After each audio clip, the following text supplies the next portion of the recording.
Bang! Ito na guys yung in-order niyang exhaust fan para sa kusina.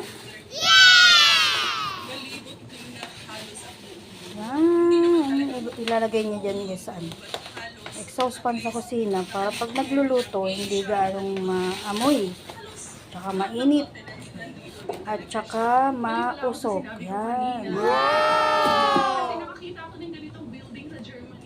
So mura lang naman po yan. Ayan ba, excited na ako. Parang malaki. Malaki. May screen pa, nalaglag ang screen. Ay na mga mga marites din, Haro!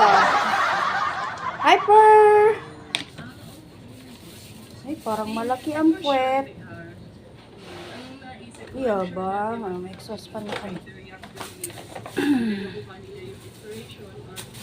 Kasi ang init pag nagluluto kayo, tapos yung usok kung saan-saan napunta.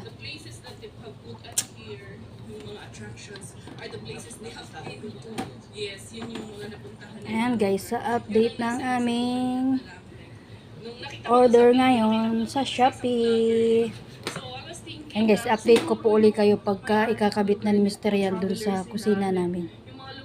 Bye bye! Habang nag-unboxing si Papa ng exhaust fan guys, meron ditong marites Yung marites na alam nyo ba na lahat ay pinapakialaman. Ayan sumuot siya dun sa box ng exhaust fan. Buti nagkasya ka dyan. Paano ka pumasok dyan na hindi natumba yung box? Hindi mo lang natumba yung box. Ang galing ng baby haro ko Marites talaga Lahat ng pinapakialaman Dumaan si Hyper. Uy, ang lakas ng hangin. Natakot sa hangin tumakbo.